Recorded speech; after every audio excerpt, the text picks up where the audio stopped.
Alors, on va voir aujourd'hui le remaniement. On va voir aujourd'hui le remaniement osseux. C'est-à-dire comment est-ce que l'os, qui est une matière vivante, fait pour se renouveler.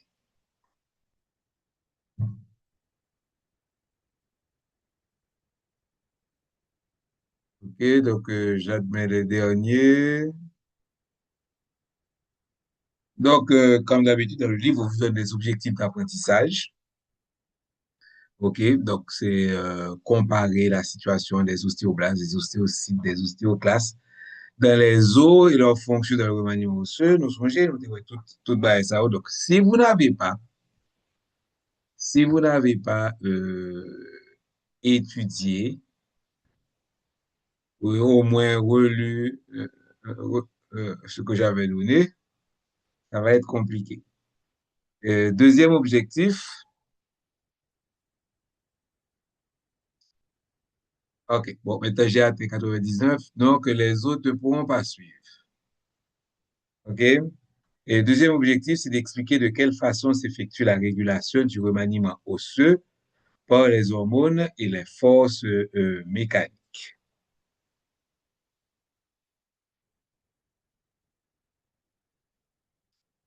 Donc, on va commencer avec le remaniement osseux. OK? Donc, ouais, les questions, c'est quoi la question?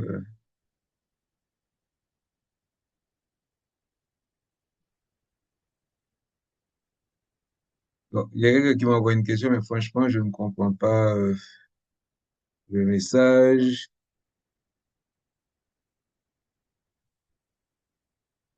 qu'on m'a donné. Alors, en résumé, c'est quoi le remaniement osseux? Le tissu osseux est dynamique et se renouvelle continuellement. OK? C'est ce qu'on appelle le remaniement osseux. OK? Parce que Zoa, ce qu'on a acquis vivant. OK? Donc, le tissu osseux est très actif et dynamique. OK? Donc, le renouvellement osseux, ce sont de petits changements dans l'architecture de l'os qui se produit continuellement. Chaque année, nous remplaçons à peu près 5 à 10% de notre squelette. Et celui-ci, bon, on va voir, ça dépend du tissu osseux, est renouvelé à peu près tous les 10 ans. Ainsi, l'os spongieux, qu'on le retrouve au niveau des épiphyses, est remplacé tous les 3 ou 4 ans et l'os compact environ tous les 10 ans. Ce renouvellement est essentiel car si l'os reste trop longtemps en place, le calcium qui se trouve dans l'os, ok, se cristallise et devient plus friable, créant ainsi des conditions propices aux fractures. Donc, chez l'adulte, le dépôt et la résorption, c'est-à-dire le déposer zo, hein, le former zo. Résorption, c'est on va voir ça. Lorsqu'on va se débarrasser, lorsqu'on va liser, lorsqu'on va le manger, on va dans zo, hein. Donc, la résorption de matière osseuse ont principalement lieu à la surface du périoste. OK?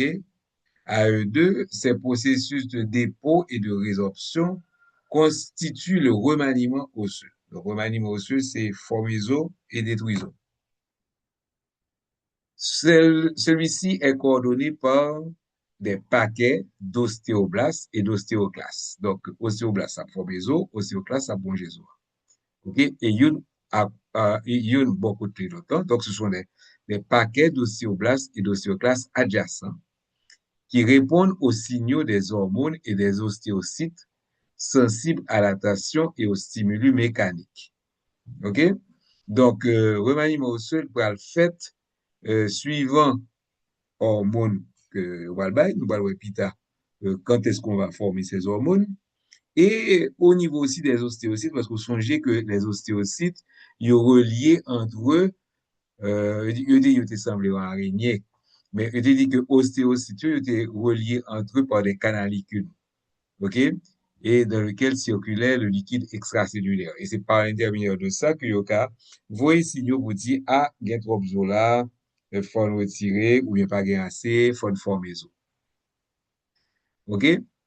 Cependant, le processus de remaniement n'est pas uniforme. Par exemple, la partie distale du fémur est entièrement replacée tous les 5 ou 6 mois, alors que la diaphyse est modifiée bien plus lentement. Donc, on va voir que ça dépend des sollicitations que nous allons avoir. OK, merci. Ce n'est pas la peine de me dire que vous êtes là. OK? Si vous avez des questions, vous me posez des questions pour le cours. OK? Merci donc de ne pas m'interrompre ou ce genre de choses. Donc, cependant, le processus de remaniement n'est pas uniforme, comme on l'a vu. Il y a un parti lanzo qui est reformé plus rapidement, suivant on sait de facteurs que nous parlons plus tard. OK. Donc, on va passer par la première phase qui est du remaniement osseux, qui est la résorption osseuse. Donc, on se rappelle, le remaniement osseux, c'est fabriquer os, détruire os. On y a commencé par la première partie qui, c'est détruire os. OK? La résorption osseuse est assurée par les ostéoclastes, qui ne sont pas de la même lignée que les ostéoblastes. Donc, la résorption osseuse est assurée par les ostéoclastes. OK? De très grosses cellules qui sont en fin de compte, comme on le voit sur le schéma, je prends mon curseur, mon pointeur. Donc là, vous avez l'ostéoclaste. Et comme on le voit sur le schéma, il a plusieurs noyaux. Donc, ce sont de très grosses cellules multinucléées. Les ostéoclastes se déplacent à la surface de l'os, j'ai remonté là. OK? En dégradant la matrice osseuse. C'est ça qui fait que, côté où est que vous mettez ostéoclaste, ça, vous avez une lacune. Donc, on montre aux os qui normal là. Là, vous avez le dipôle avec des ostéoblastes ici et des ostéoclastes ici. Et côté qui est ostéoclaste, où est qu'on creux. Ça crée une lacune. Donc, les ostéoclastes se déplacent à la surface de l'os et en dégradant la matrice osseuse, creusent des dépressions, qu'on a ici, ou des sillons. Le bord ondulé, donc ici, vous avez un bord qui n'est pas ondulé, et ici, vous avez le bord ondulé de l'ostéoclaste. Et le bord ondulé des ostéoclastes adhère étroitement à l'os. C'est bon ça qui beaucoup de zoa, qui vous montre là. Il y a la lacune qui s'est formée. Et isole l'aire de destruction du tissu osseux. Côté le collé, par exemple, notre qui est OK? De là, les ostéoclastes vont sécréter de l'acide. Donc, on produit acide et nous songez que caractéristique acide là, c'est justement la libération des protons, c'est-à-dire des ions H+, qui dissout la partie minérale de l'os. Parce que nous songez que Zoag est deux parties, une partie minérale, OK, et en partie vivante.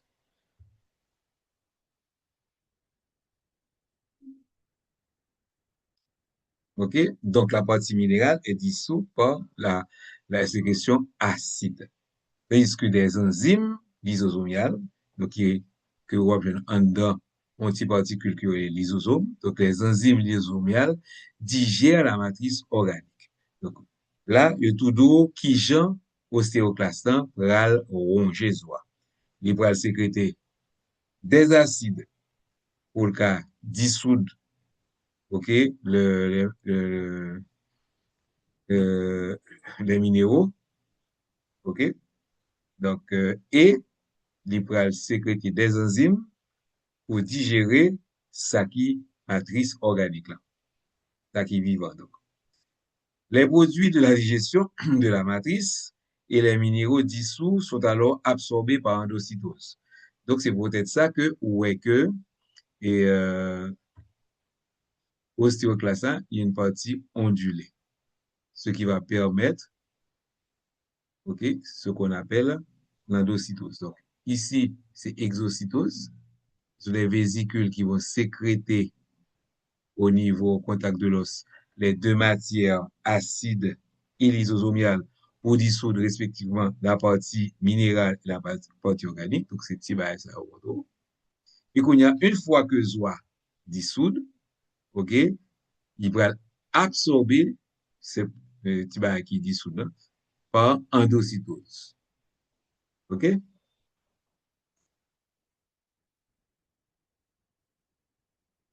Les parties qui absorbées par endocytose seront acheminées à travers leur cytoplasme, okay, endocytose en fait, et absorbées à travers le cytoplasme, donc acheminées à travers le cytoplasme, et le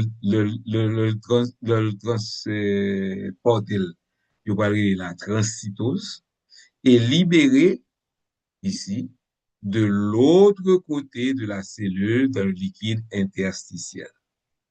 OK? Donc, une fois libéré dans le liquide interstitiel, ces substances gagnent ensuite la circulation sanguine.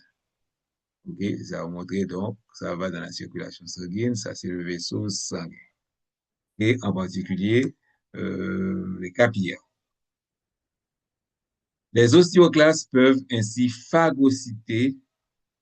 aussi phagocyter les ostéocytes morts et toute matrice déminéralisée non digérée.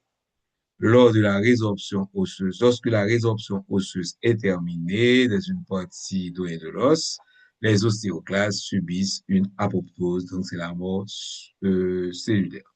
Donc, en gros, ostéoclaste, il digère zo, mais comme il est isolé, côté le collé à zo, bah, là, isolé, pas de place pour le bagage, donc obligé valer par endocytose sale digérée, hein, ok?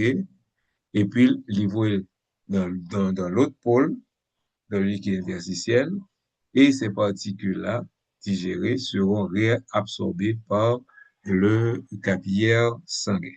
Après ça, M. Touvag, il est mort, il suicide tête, et le suicide cellulaire, on appelle ça l'apoptose. Donc ça, c'est la résorption osseuse. J'espère que nous tous comprenons ça. Bon. Nous t'ai dit que le remaniement osseux, d'une partie, c'est la résorption osseuse, de l'autre partie, c'est le dépôt osseux. Donc, à côté, je vais remonter, je t'ai dit que tous les deux ensemble. Donc, c'est parti, ça nous parle de à côté, ça va passer. Donc, après le nettoyage osseux effectué par les ostéoclastes, oui, petit phare. Oui. Bonjour, monsieur. Bonjour. L'ostéoclaste peuvent aussi phagocyter quoi, monsieur?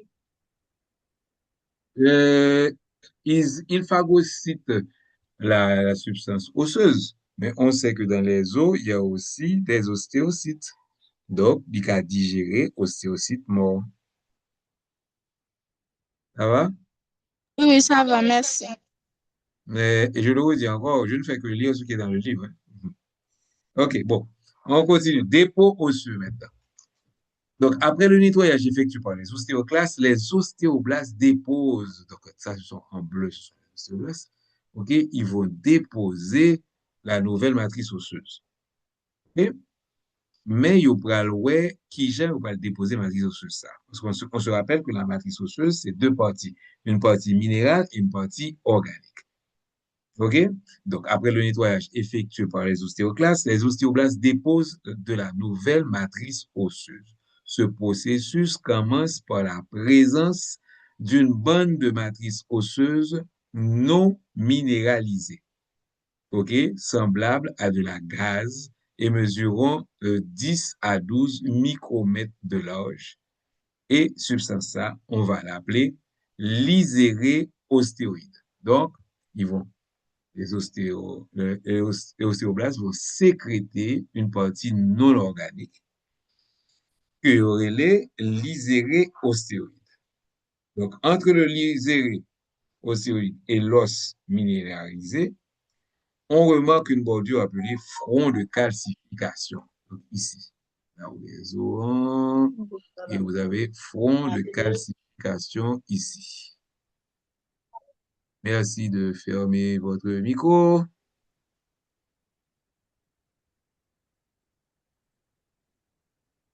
OK?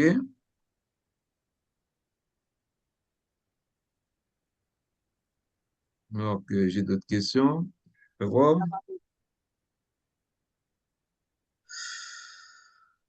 Bon, OK. Autant bien après de la montée. Alors, merci de ne pas interrompre le cours pour me dire que je suis un tel, je suis en train de suivre le cours avec telle autre personne. Ce n'est pas la peine de m'envoyer ce genre de message. OK? D'accord. Parce que là, vous me faites interrompre le cours pour Mais rien. Donc, nous avons les ostéoblastes ici.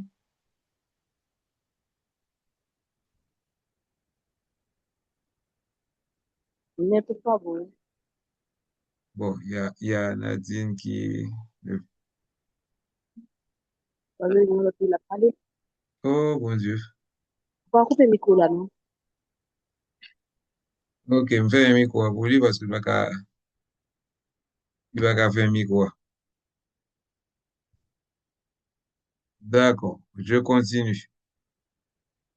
Donc, nous avons la matrice de l'iséré ostéoïde qui est libérée là, OK? Et entre cette partie que ça va de la gaze et l'os, vous avez une toute petite partie qu'on appelle le front de calcification.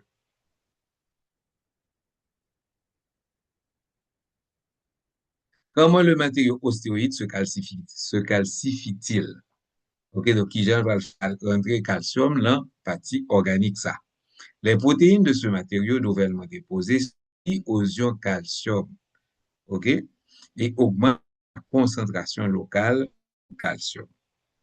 Sous l'effet de ce changement, les ostéoblastes continuent à lier les vésicules matricielles par exocytose. Donc, ça, OK. Ces vésicules sont remplies de phosphatase alcaline. OK, c'est quoi la phosphatase alcaline? C'est une enzyme qui détache les ions phosphate des protéines du matériau ostéoïde. La concentration locale des ions phosphate augmente alors, et lorsque la concentration de calcium et d'ions phosphate atteint une certaine valeur, ils vont précipiter. Nous sommes ça, nous devons ça en chimie. Et quand ils précipitent, ils forment de minuscules cristaux de phosphate de calcium. Ces cristaux agissent ensuite comme autant de points autour desquels les sels de minéraux des eaux qu'on appelle hydroxyapatite. OK? Et des sels de calcium sont ainsi déposés dans tout le matériau ostéoïde, ce qui calcifie la matrice osseuse. Donc, de la même façon que résorption et qu'on produit pour la partie minérale et on produit pour la partie organique, donc des ions acides pour la partie minérale, OK? Et des particules organiques pour la partie, des lysosomes, des enzymes lysosomiales pour la partie organique, OK? Deux aspects ça, nous pas le rejoindre ni dans les dépôts osseux. D'abord, zo après le déposer par les derrière des ostéoblastes, cette fois-ci, il va déposer les substances, OK, organiques, qu'on appelle le lyséré ostéoïde, et en contact avec ZOA, OK, réseau qui était ici, vous allez avoir un front de calcification. Et dans ce front de calcification, vous allez avoir des vésicules de phosphatase alcaline qui pourraient précipiter les ions calcium qui viennent attirer là et qui, OK, grâce au disodoxyapatite qui va former en tout la matrice osseuse calcifiée. Voilà. J'espère que c'est pas trop compliqué et qu'on a compris ça. Maintenant que nous voyons que ça a fait, OK, il faut qu'il y ait une régulation osseuse parce que ça va qu'à faire un désordre. Donc, à fait de résorption et de formation osseuse, OK? qui fait partie du remaniement osseux. On a vu les deux mécanismes. Maintenant, on va voir comment est-ce que l'organisme va réguler ces deux mécanismes et pourquoi il va le faire. Donc, le remaniement qui s'opère constamment dans notre squelette est soumis à l'influence de deux boucles de régulation qui exercent des fonctions différentes. Donc, deux boucles ça, premier mot qui est important, c'est l'homéostasie du calcium, autrement dit, les processus qui vont faire en sorte que le taux de calcium reste constant, OK? Et il va le faire grâce à un processus de régulation hormonale. Il va dépendre de hormones. Par rétro-inhibition. Rétro-inhibition, ça lié, là où manquons bagaille. Par exemple, si on manque calcium, c'est ce qu'on va voir là. OK? Organisme pour sécréter un produit, un hormone, qui va faire calcium nan sorti dans zone pour aller sang. Parce qu'on verra que le calcium est important, il conserve un paquet de bagaille.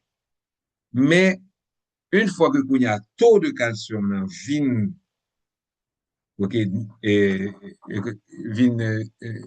une fois que taux de calcium là, vin il a un niveau que il a besoin là, ok, faut pas qu'il y ait trop de calcium dans le sang. Une fois que vide calcium là, dans l'organisme, là, il vient réguler. Donc, automatiquement, faut qu'on l'autre contrôle qui pour camper production de calcium ça. Et l'autre mécanisme, il y a rétro-inhibition.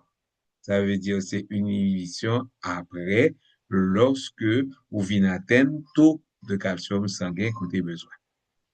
Donc, c'est comme c'est le calcium qui est au milieu, c'est que la mi-temps, ça fait homéostasie du calcium. Et ça qui permet de faire homéostasie calcium, là, OK, c'est une régulation à base d'hormones.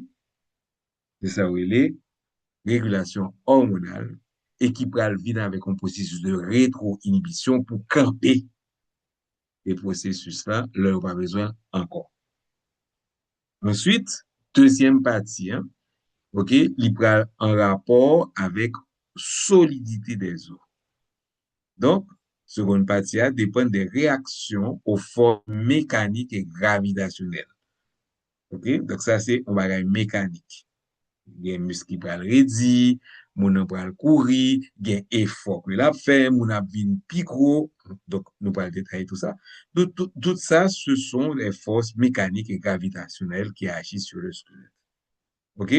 Et ces forces-là vont diriger le remodelage là où il faut pour renforcer les os. OK? Donc, ça, c'est maintenant une régulation par sollicitation mécanique. Donc, le remaniement osseux va dépendre de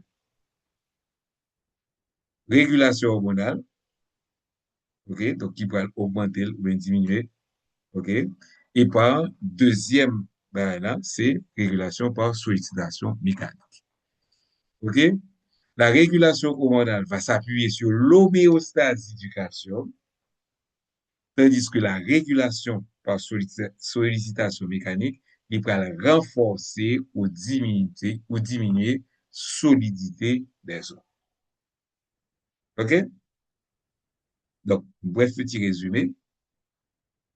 Qu'est-ce qu'on est en train de voir là? On est en train de voir le remaniement osseux. Remaniement osseux, il y a deux parties. La résorption osseuse, donc, il va ronger les os, pour pouvoir produire les os pour voir l'ensemble. OK? Et les dépôts osseux. Donc, c'est deux mécanismes. Et qui ça pour réguler deux mécanismes? OK? C'est l'homéostasie du calcium par régulation hormonale, par rétro-inhibition, et la solidité des os qui va dépendre de la régulation par sollicitation mécanique. Donc, je vois qu'il y a deux questions. Ouais, toujours un bagaille. Je suis Vincent Soledad et je suis de cours avec Joachim, Rodriano et Val Marens. Merci d'avoir interrompu le cours pour me dire ça. Le problème, c'est que samedi là, monde qui fait venir pas connaître. Bon. OK, on continue. Donc, on a vu les deux principes, régulation hormonale et régulation mécanique. Donc, on commence par la régulation hormonale, m'espérer que nous pas dormir, sinon ensemble, une by l'autre calotte depuis qu'elle dormir parce que le texte est long. Donc, régulation hormonale. Pour comprendre la régulation hormonale du remaniement osseux, il faut saisir l'importance du calcium dans l'organisme. OK? Il est crucial de maintenir l'homéostasie calcique dans le liquide extracellulaire pour entretenir le potentiel de repos des membranes de toutes cellules de l'organisme. Donc, ça, est bon, importance du calcium dans l'organisme. OK? Donc, il est crucial de maintenir l'homéostasie calcique dans le liquide extracellulaire pour entretenir le potentiel de repos des membranes de toutes les cellules de l'organisme. Je ne sais pas si vous avez commencé avec votre biocell, vous avez vu la membrane cellulaire. La membrane cellulaire est polarisée. OK? Donc, les charges électriques ne sont pas les mêmes, suivant que ou en dans cellule là, donc côté membrane en dans cellule là, que côté membrane en dehors cellule là. OK? Donc, comme charge électrique, pas et les mêmes, si je ne me pas tromper, c'est moins en dehors, plus dehors. OK? Je dis que membrane a polarisé et ce qui lui permet de maintenir justement un potentiel d'action, une différence de potentiel, si nous sommes physiques, nous. Et cette différence de potentiel, OK, OK, car ça s'appelle le potentiel de repos.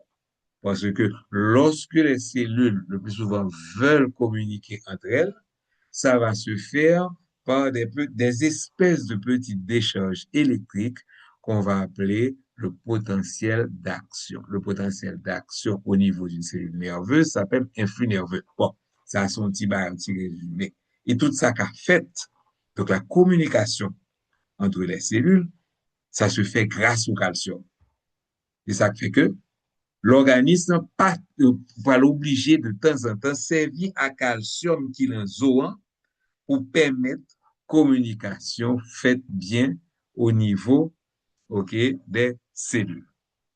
OK? Donc, si le taux de calcium sanguin venait à s'écarter des valeurs normales, les nerfs ne pourraient pas transmettre adéquatement les potentiels d'action et les muscles seraient incapables de se contracter. Tout ça pour dire que il y a besoin de calcium, non? Donc, corps, pas sacrifier, il pas dire, monsieur, ou besoin faire, ou besoin de travail. Non, non, non, non, non. Vous pas besoin de travail. Moi, besoin de calcium, non, non, pour que les os soient solides. Non. OK? Donc, les os, c'est aussi une réserve de calcium. Et le calcium est très, très important pour la fonction des nerfs. Or, ce sont les nerfs qui permettent aux muscles de se contracter, qui permettent aux glandes, OK, de fonctionner. Par exemple, l'organe glande qui produit liquide, le plus souvent, un glande, il y a un muscle lisse qui peut contracter glande pour faire produire la sortie. OK? Donc, le corps humain contient de 1200 à 1400 grammes de calcium. Donc, ça veut dire 1 kilogramme de calcium que vous avez dans le sang. Mais plus de 99% se trouvent sous forme minéralisée dans les os. OK? Donc, il y a 1% qui était, on va le détailler pour vous, 0,9% à l'intérieur des cellules et moins de 0,1% dans le liquide extracellulaire. Donc là, 1% calcium non, qui parle en zoa, 0,9% se trouve à l'intérieur des cellules. OK? Dans tout le corps. Et moins de 1% dans le liquide extracellulaire. Les hormones participent à la gestion des stocks de calcium, soit en le mettant en réserve dans les os, donc ça va faire des dépôts de calcium, soit en le retournant dans la circulation sanguine, résorption osseuse, pour maintenir l'homéostasie homéostasie calcique dans le liquide extracellulaire. Donc, nous avons importance calcium là, en dehors du tissu osseux. Donc, régulation, ça peut être fait grâce à des hormones. Alors, différence qu'il y a entre hormones et influx nerveux. Vous avez deux types de messagers dans le corps. C'est-à-dire que le bombardier qui va passer bien, il faut que le cerveau ou encore le centre nerveux qui est en relation à ça, il faut que le voyer message dans zone là pour dire, hey, suspend fais ça plutôt. Et, ou bien deux vecteurs. OK? Soit, centre nerveux, hein, pour le servir s'il besoin d'une action rapide et brève. Il va le servir avec l'influx nerveux dans les cellules nerveuses. Par exemple, si vous mettez main sous du feu, OK, la force, la voie influx nerveux bien rapide pour courir retirer main et provoquer ce qu'on appelle un réflexe. OK? Mais, il y a l'autre action qui doit être faite, mais qui n'a pas besoin de rapidité, ça. Et qui, en plus, qui a besoin que bah, elle a fait de façon plus durable. Par exemple, l'autimune, et que maintenant vient le moment où faut faire adolescence, ou faut faire puberté, excusez, parce que la puberté, ça existe, mais l'adolescence, ça n'existe pas. OK, l'adolescence, on va psychologique, c'est-à-dire que puberté, vous avez des hormones, vous avez, on va quelque chose chimique qui passe dans le corps, ou bien c'est un cas poussé, la voix devient grave, etc. OK? Donc, ça se voit. Tandis que l'autre là, ça ne se voit pas. Donc, pour avoir une action lente, mais qui va durer, par exemple, transformer le corps de quelqu'un, le corps d'un enfant en un corps adulte, c'est un processus qui est long. On ne peut pas utiliser l'influx nerveux. On va donc utiliser des hormones. OK? Et la régulation du calcium, c'est un processus qui est lent et qui est continu. Ça ne peut pas utiliser l'influx nerveux. Ainsi, ce sont les hormones qui vont participer à la gestion de calcium, soit en mettant en réserve, soit en le mettant en réserve dans les os, donc sous forme de dépôt, soit en le retournant dans la circulation sanguine grâce à la résorption pour maintenir l'homéostasie calcique dans le liquide extracellulaire. Le sang contient moins de 1,5 g de calcium et la boucle de régulation hormonale maintient normalement la concentration de calcium ionique, donc le calcium sous forme ionique sanguin, dans un intervalle très étroit situé entre 2,2 et 2,5 millimoles. Donc, c'est là où on trouve le schéma. Donc, concentration normale. Et vous avez donc l'équilibre. Maintenant, vous allez avoir un stimulus. OK? Et le stimulus, c'est quoi? C'est la rupture, c'est un bagage qui va provoquer la rupture justement de cet équilibre. OK? Le calcium est absorbé à partir de l'intestin sous les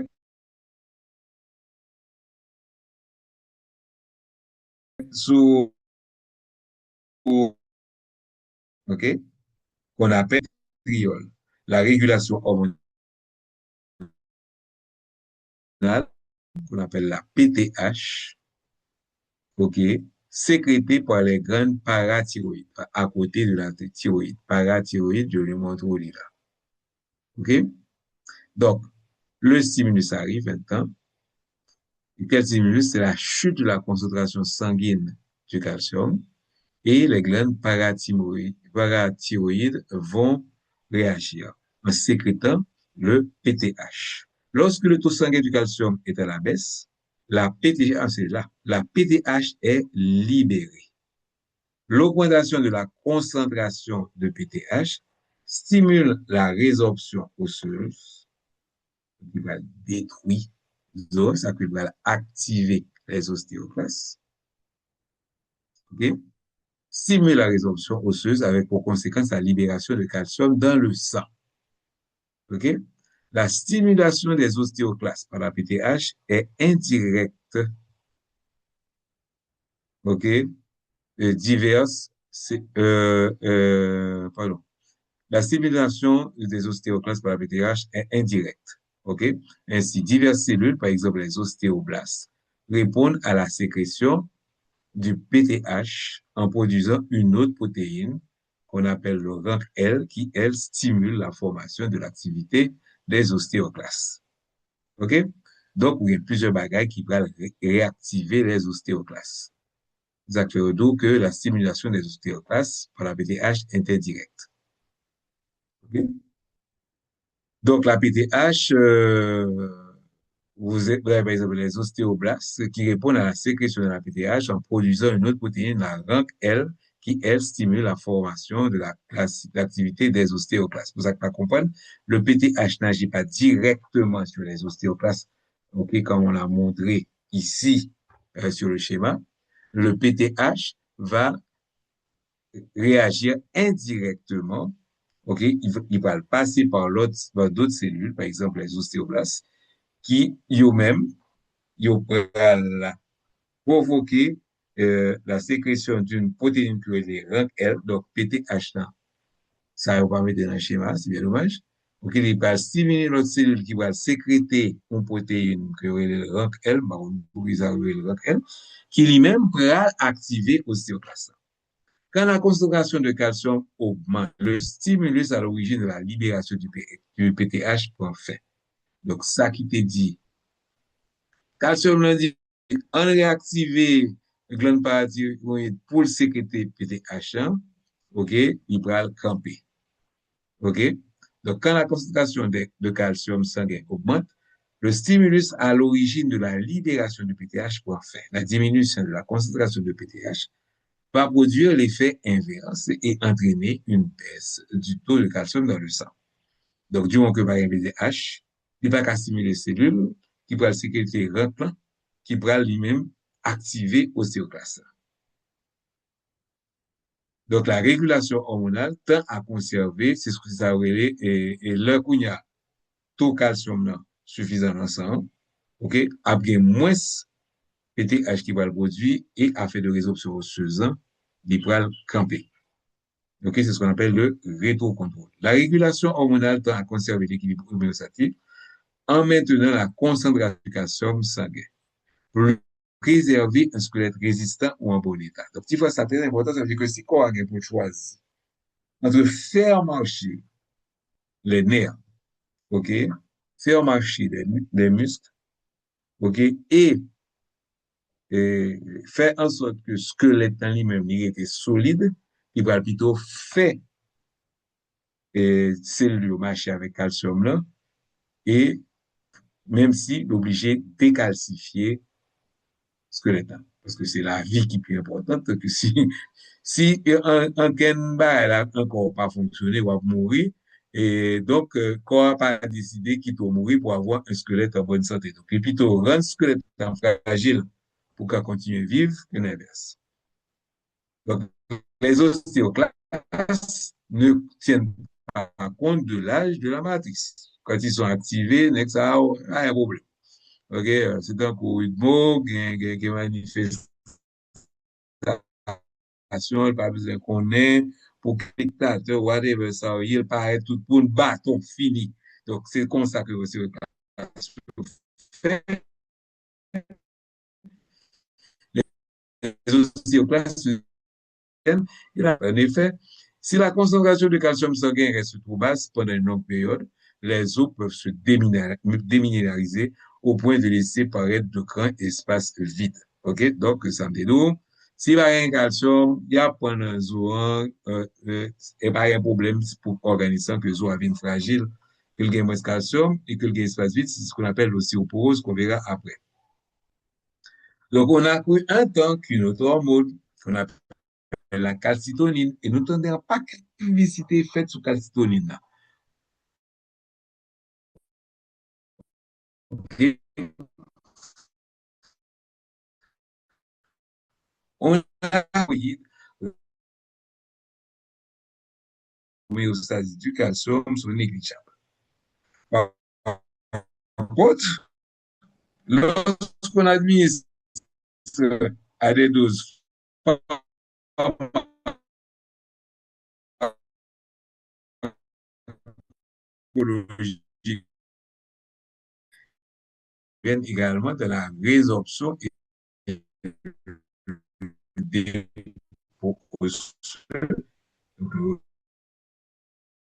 l'activité des ostéoblastes, comme la PTH surrénalien. Et la vitamine D stimule indirectement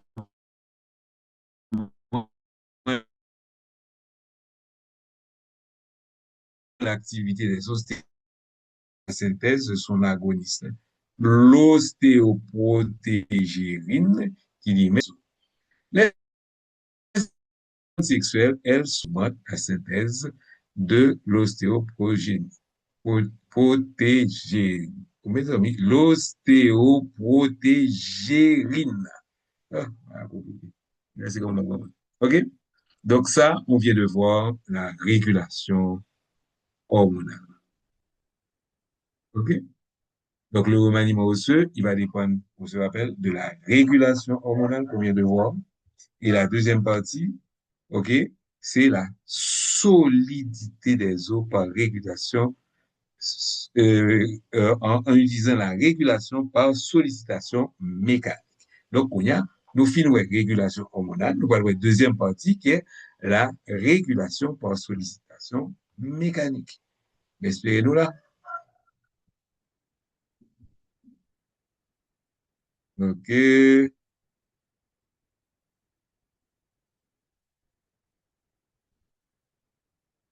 Bon, elle a préparé par là, m'oublier. Alors, 2 minutes.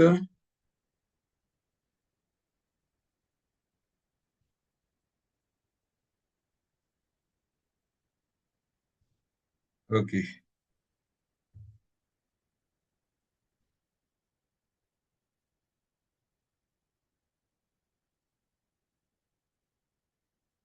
Non, moi qui pourrais bien.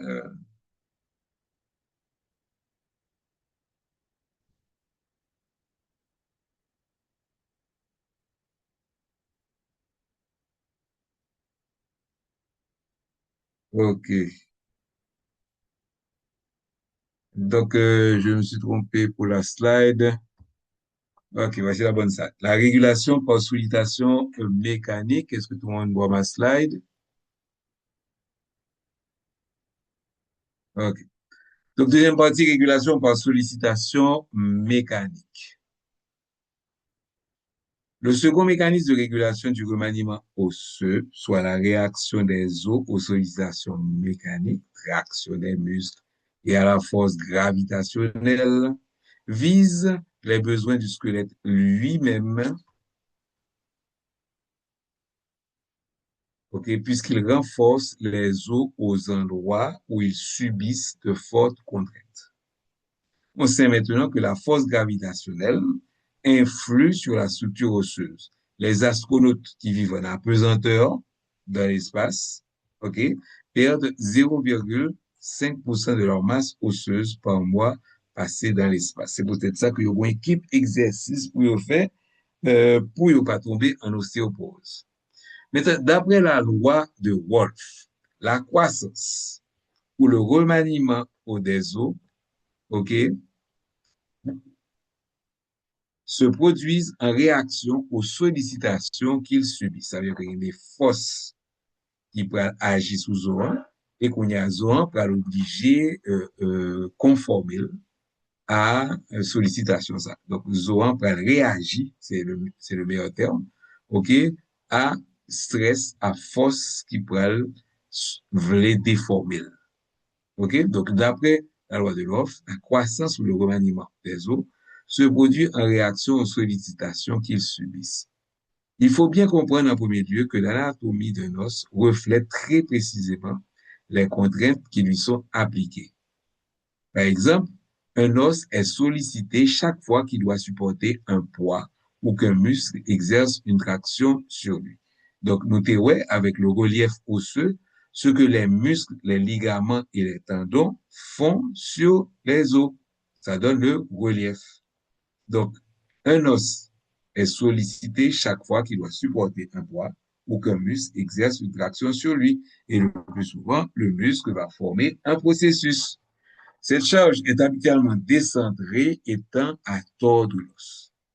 La torsion comprime l'os d'un côté et le soumet à une tension, c'est-à-dire l'étire de l'autre côté.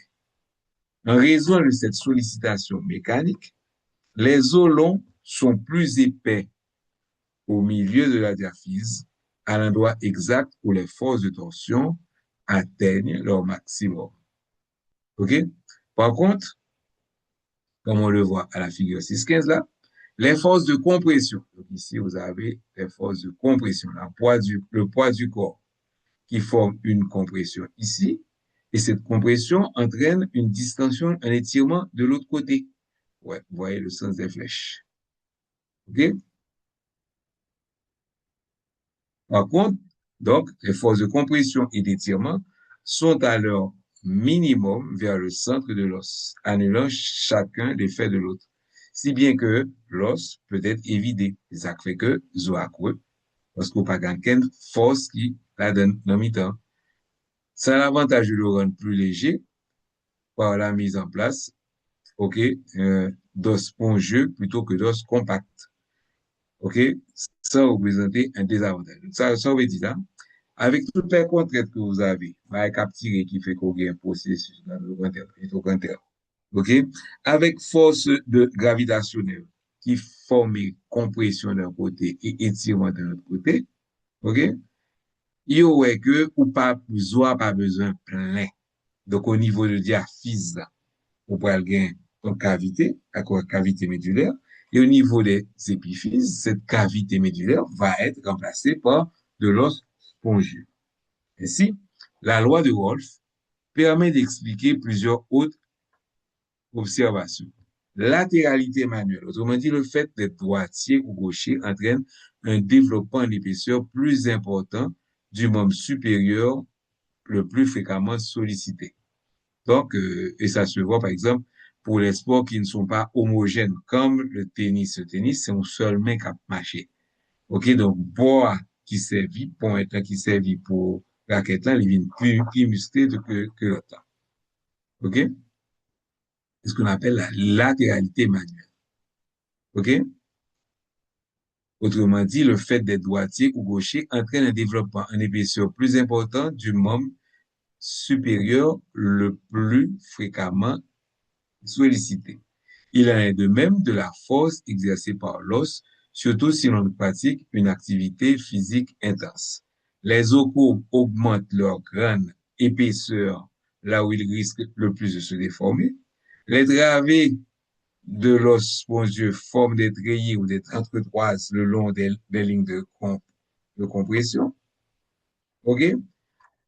Donc, les spicules, dès que vous avez l'impression que dans l'os spongieux, vous avez l'impression que spicule osseuse est assemblée de façon isolée, non, non. Il est assemblé pour suivre les forces de compression. OK? De volumineuses saillies osseuses se forment, ça c'est en dehors de l'os, sur la surface de l'os, se forment au point d'attache des gros muscles actifs. Les os de mon fait les astérophiles présentent d'énormes renflements au point d'insertion des muscles les plus utilisés. Donc, leur bat fait, OK, et de façon exagérée, ça déforme aussi les os. La loi de Wolff explique aussi l'absence de relief des os du fœtus et l'atrophie des os des personnes alitées, lesquelles ne subissent plus de contraintes mécaniques. Là, on monte dans le coma. OK? Tes muscles s'affaiblissent. OK? Et comme les muscles ne vont plus agir sur l'os, les processus vont diminuer. Donc, c'est seul dans le film que, au cas où, je me dis, on film, quand tu fait 3 ans dans le coma, l'anique sorti dans le coma, comme je c'est ton champion de karaté, il bat tout le monde. Ça, c'est leur film. Dans la réalité, c'est pas possible. Il aurait décalcifié ses os. Ses muscles ne pourraient plus supporter le poids de son corps. Donc, il faut le dépasser dans une phase de physiothérapie de renforcement de ses muscles et de ses os. Donc, ça, même si on va l'ensemble qui, dans la réalité, c'est faux parce que ça ne peut pas se faire. Comment les forces mécaniques agissent-elles sur les cellules chargées du remaniement osseux? La déformation d'un os pousse le liquide contenant des ions dans les canalicules, ce qui génère un faible champ électrique. Quand les ostéocytes détectent ce champ électrique, ils libèrent des messagers chimiques qui stimulent la formation de matière osseuse. OK? Donc, en fin de compte, ou bien le liquide interstitiel. Donc, lorsqu'il y a ici une pression par compression, liquide interstitiel là va comprimer, OK? Et ce qui va former par les ions qui se trouvent là-dedans, un champ électrique faible. OK? Et lorsque l'ostéocyte détecte ce champ électrique par l'intermédiaire des canalicules qui les relient entre eux, OK? Eux-mêmes, ils vont envoyer un message chimique, OK? Et à ce moment-là, le corps va réagir en activant la formation d'os ou encore de la destruction de l'os. OK? Et c'est parce que ce processus électrique, OK, va plutôt aller dans l'accumulation des os que dans certains pays, il y a un paquet de petits courants côté os à casser pour essayer ouais, si le PK et reprend plus vite. En résumé, OK? Donc, le remaniement osseux, en résumé, le remaniement osseux subit en permanence l'effet des hormones et des forces mécaniques. Au risque de simplifier à outrance, il faut retenir que la régulation hormonale détermine si un remaniement doit se produire et à quel moment. OK? Donc, c'est hormone qui dit, ah, bon côté, faut nous remanier. Tandis que les forces mécaniques et gravitationnelles déterminent où ce remaniement doit se produire. Par exemple, si la matière osseuse doit être désintégrée pour faire augmenter la concentration de calcium sanguin, il y aura libération de PTH et les ostéoclastes seront activés. Cependant, ce sont les forces mécaniques agissant sur les ostéocytes qui déterminent quels ostéoclastes seront activés. Ainsi, c'est la matière osseuse des zones où il y a le moins de contraintes dont on peut se passer qui sera dégradée. OK, donc remaniement osseux, l'on a besoin de substances pour former les os, ou pas le prendre de l'autre côté. On jeune ou découvrir Saint-Paul pour couvrir Saint-Pierre. OK, mais on va le prendre dans os qui servit moins. Chez les adultes jeunes et en bonne santé, la masse osseuse totale demeure constante, ce qui indique que dans l'ensemble, les taux de dépôt et de résorption s'équilibrent. Donc, chez nous-mêmes, même qui jeunes, OK, ça nous pète du nazo, nous rejoignons encore. OK, des facteurs environnementaux et génétiques peuvent faire pencher cet équilibre délicat, soit du côté de la perte osseuse, soit du côté de la synthèse osseuse. OK? Et ça va nous une série de maladies que nous allons après. Alors. Donc, ça, c'est la fin du remaniement osseux. Est-ce que tout le monde comprend c'est quoi le remaniement osseux? Ce qu'on vient de voir là. S'il y a quelqu'un qui n'a pas compris quelque chose? Bon. Donc, maintenant, on va passer à l'autre partie qui est la consolidation des fractures. Elle suppose la formation d'un hématome, d'un cal, ainsi qu'un remaniement osseux. Donc, l'objectif d'avoir des c'est de décrire les étapes de la guérison d'une fracture. En dépit de leur résistance remarquable, les os peuvent se fracturer ou se casser. Jusqu'à l'âge adulte, la plupart des fractures sont dues à un traumatisme lors duquel l'os a été tordu ou fracassé. Accident de sport, d'automobile, de chute, par exemple, et en Haïti, oh, accident moto. Ça sont pas qui vont pas être malades des genoux. Chez les personnes âgées, par contre, elles s'expliquent généralement par le fait que les os s'amincissent et perdent de leur solidité. Donc, chez les âgés, s'ils ont cassé, c'est parce que l'une plus racine. Heureusement, lorsque nous subissons une fracture ou plusieurs, le plus commun les déséquilibres de l'homéostasie osseuse, les os entreprennent un remarquage processus de réparation. Donc, la classification, pour bien comprendre les fractures, il y a la classification des fractures. OK, donc on peut classer les fractures selon les critères suivants, parce que c'est lorsque on a classifié, on connaît qui vient pour traiter. La position des fragments d'os de part et d'autre de la fracture, on verra ça dans le schéma. Dans une fracture non déplacée, les segments gardent leur position normale. Dans une fracture déplacée, les segments ne seront plus alignés comme ils doivent être. Donc, c'est le déplacement, le premier facteur. L'étendue de la fracture, qui est le deuxième facteur, OK? S'ils ont carrément bien déplacé, s'il s'agit d'une fracture complète ou d'une non-fracture, Non complète. OK. Et kounya, si fracture, point de zoa, li chire muscle qui entoure zoa jusqu'à ce que le chire point. Dans une fracture ouverte, c'est on l'autre problème que le bail. Donc, c'est outre cette classification de base, on peut décrire toutes les fractures selon leur nature et leur localisation, leur aspect ou la nature et de la, ou leur aspect ou la nature de la cassure. Donc, il y a un tableau qui va lui montrer nous ça. OK, c'est ce tableau. OK, dans lequel on vous explique la classification pour les fractures. OK, donc plusieurs morceaux. Premier fragmentaire, la forme du trait, c'est un combat côtoyé. C'est une fracture spiroïde. Chez les enfants, comme Zokan n'a pas fini de forme, le second encore plus déformé. C'est ce qu'on appelle un embarré ou une fracture enfoncée.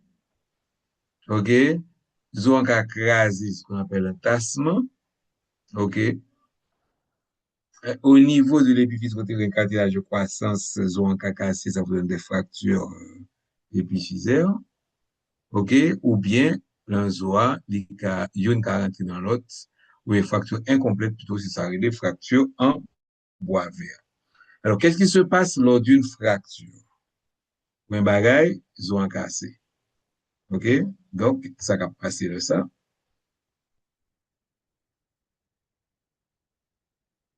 On va avoir la formation de l'hématome.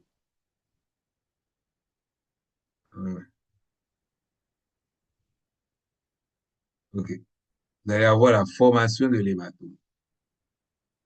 Et bien que l'hématome, c'est sans cahier, et jusqu'à présent, on a discuté sur l'importance hématome, non, parce que l'on opère mon n'a pas d'hématome encore, et si la personne est hémophile, il n'y a pas de caillot qui se forme.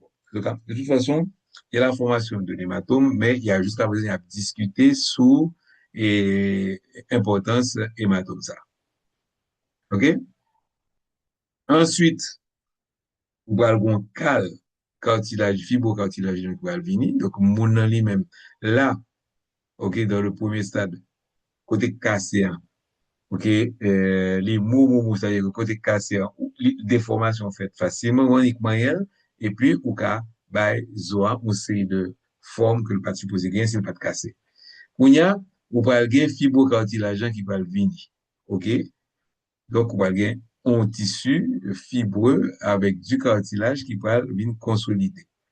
Donc, Zoa vient perdu, la fracture perd de sa mobilité. Mais conserve une mobilité. Donc, ça veut dire que si on ne pas bien remettre Zoa en place, ou rien dans ça, ou qu'à remettre en place sous anesthésie parce que ça fait horriblement mal. OK? Donc, c'est la formation du cal fibrocartilagineux. Après ça, ce cal fibrocartilagineux, il va venir transformer en os. Alors, le schéma n'est pas exactement bien fait parce que, en fin de compte, le cal fibrocartilagineux va se former autour de la fracture. Et je vais vous montrer, voilà, en fait, fracture arrêtée dans mi-temps. Et puis, zone va le former tout autour de fracture. Ce qui fait que l'on regarde en radiographie au stade 3, OK? C'est sous-côté pour regarder votre formation osseuse. Parce que la radiographie, on se rappelle, ça traverse l'os. Donc, vous allez toujours voir la fente fracturaire. Vous avez l'impression que l'os pas prendre, alors que c'est en dehors, vous regardez. Donc, le cal entoure bien l'os.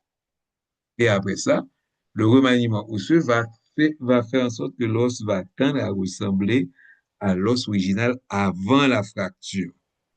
OK? Et remaniement ça osseux, pour les personnes jeunes. Que plus que mon âge jeune, plus le remaniement osseux, il est complet et il est rapide. Par exemple, si vous prenez un petit monde qui fait fête et puis qui casse le fémur, même moi, le monde vient jeune, il dit que oui, pied petit monde a cassé, alors que si vous en faites, qui gens, li ka cassé bien, puisque même machine pas qu'à marcher. Le plus souvent, c'est au grand monde, soit qui pile, soit qui chita solide. Parce que dans certains milieux défavorisés, OK, euh, pour empêcher que les moustiques ne piquent l'enfant, on le recouvre d'un drap. Et un enfant de 1 mois, 2 mois, qui dort couvert sur un drap, donc là, regardez, vous avez l'impression que son chiffon. Donc, on peut accrocher solide, d'autant plus que le plus souvent, c'est à terre que donc, un enfant qui est de moins d'un an qui s'est cassé le fémur, OK, Après 4, maximum 3 ans, OK, ou pas même moins côté fémur à casser. C'est-à-dire que cette même personne à 18, 19, 20 ans se casse le fémur, à 50, 60 ans, on va voir quand même que le fémur a été cassé.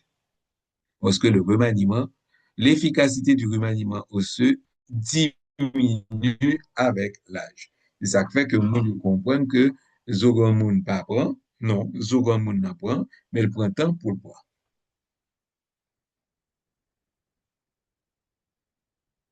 Et la dernière partie, ce sont les troubles osseux. OK? Donc, les troubles osseux résultent d'anomalies de la résorption et du dépôt osseux. Donc, on avait vu que le remaniement, c'est soit au fabriquer os, soit au détruire os. Donc, souvent, un problème dans deux parties, ça, résorption ou dépôt osseux, automatiquement, tu vas avoir une maladie osseuse.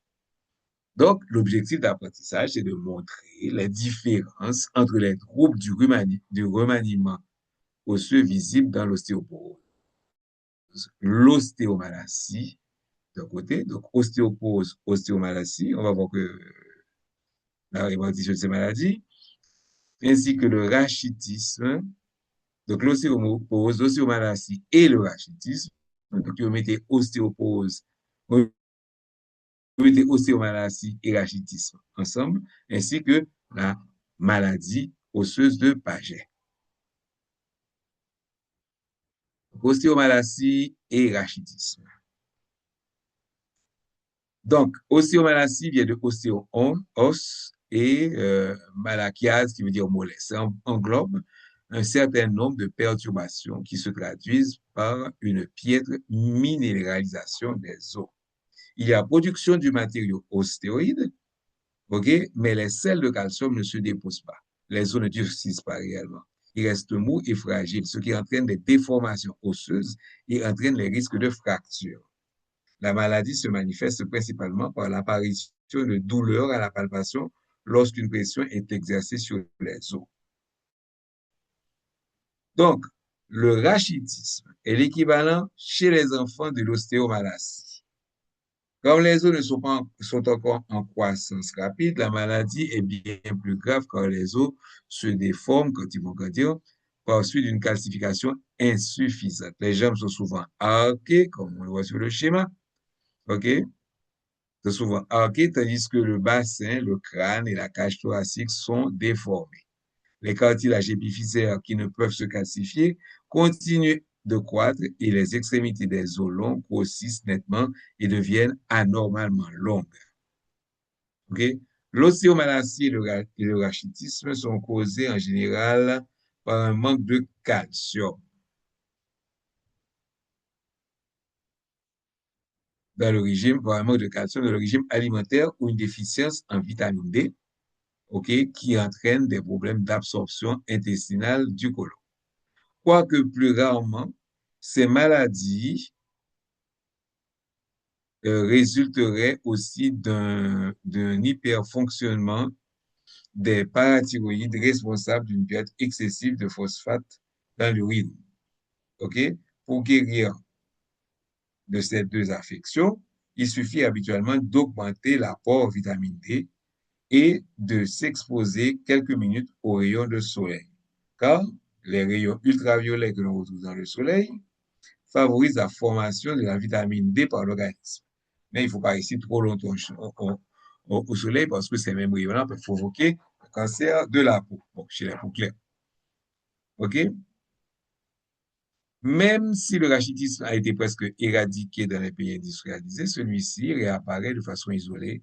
Par exemple, si une femme qui allait ne produit pas suffisamment de vitamine D en raison des conditions hivernales difficiles par un soleil, ou d'habitude de vie ne favorisant pas l'exposition au soleil. Son nourrisson présentera également cette carence et sera atteint de rachitisme. Donc ça, c'était la partie minérale, OK, n'arrive pas à se former et les os deviennent donc mous.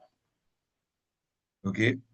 Donc, ça, exemple, rachitisme chez l'enfant avant l'opération et ensuite après l'opération. L'ostéoporose, OK? Pour la plupart d'entre nous, le problème de vieux os évoque le stéréotype de personne qui souffre d'ostéoporose. Donc, là, c'est le contraire maintenant.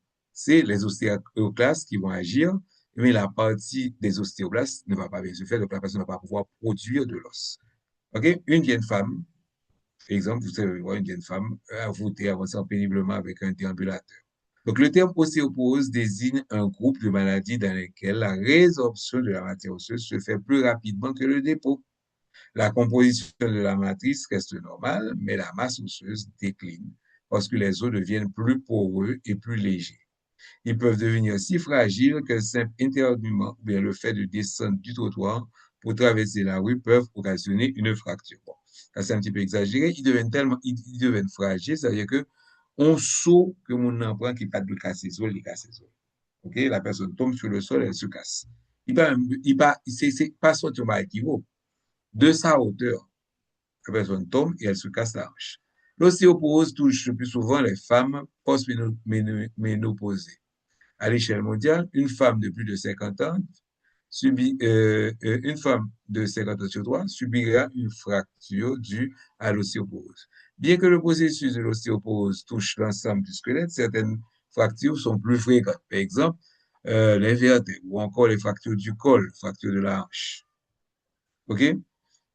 Quels sont les facteurs de risque de l'ostéoporose? Plusieurs facteurs de risque contribuent à l'ostéoporose. Le déclin des hormones sexuelles.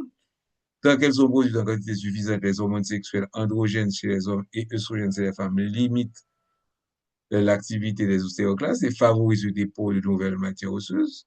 En raison de la diminution de la production d'œstrogènes après la ménopause, la prévalence de l'ostéoporose augmente fortement chez les femmes plus âgées que chez les hommes. Ensuite, un stress osseux insuffisant ou pas fait suffisamment de sport, un faible poids corporel, un manque d'exercice, de mise en charge réduit les dépôts osseux. Ensuite, un régime pauvre en calcium, pauvre en vitamine D ou en protéines. Leur fumer aussi, ça te donne des problèmes. OK? Et aussi un problème génétique, il y a des familles qui font plus facilement l'ostéoporose que d'autres. OK? Et on pense que, nous disons, la consommation d'alcool et de certains produits pharmacologiques comme les stéroïdes, le cortisone et certains médicaments anticancéreux. OK?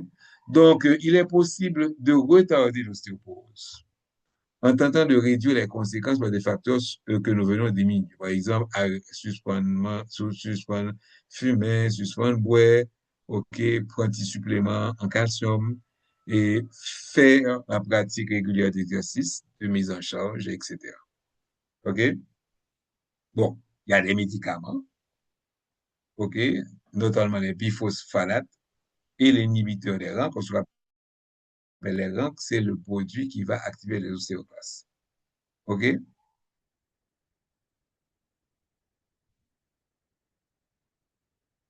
Et on continue. La maladie de Paget, c'est discuté par hasard, c'est il y a trop de dépôts osseux. OK? Donc, on a la maladie de Paget pour un autre motif. Donc, il se caractérise par une ossification et une résorption osseuse exagérée. L'os nouvellement formé, appelé os pagétique, se constitue rapidement et possède une masse anormalement élevée d'os spongieux par rapport à l'os compact. Okay? Ce phénomène, accompagné d'une réduction de la minéralisation osseuse, provoque un ramollissement des os par endroits et une augmentation des risques de fracture.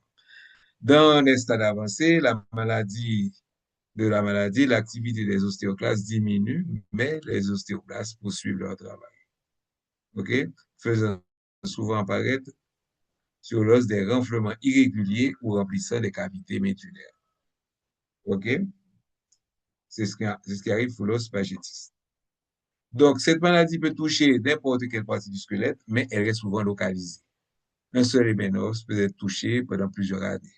La colonne vertébrale, le bassin, le fémur, le tibia, produisant des jambes arquées dans le cas de ces deux derniers os. Le crâne peut être atteint. OK? Et heureusement, cette maladie survient rarement avant l'âge de 40 ans et elle touche 1 à 3% des personnes de plus de 40 ans. On en ignore la cause. Donc ça, c'est le problème de remaniement. Donc, de la naissance au début de l'âge adulte, ok, les os suivent un processus précis entre le moment de leur formation et celui de leur mort. Chez l'embryon, le mésoderme produit des cellules mésenchymateuses. Celles-ci donnent naissance aux membranes fibreuses et au cartilage qui forment le squelette de l'os. On se rappelle, formation membraneuse, formation endochondrale, endochondrale, voilà. Puis ces structures endochondrales, voilà. Puis ces structures s'ossifient selon une chronologie d'une étonnante précision. Donc, quand on regarde le squelette d'un enfant, on peut dire quel âge qu'il a parce que tous les os s'ossifient toujours à un âge donné. Et voilà, donc c'était tout. Là, vous avez la radiographie qui vous montre un enfant. Comme les os ne sont pas complètement formés, vous avez l'impression qu'il y a des vides au niveau des os. Donc, c'était tout pour aujourd'hui. Donc, on va se voir lundi pour continuer le cours. Est-ce que vous avez des questions?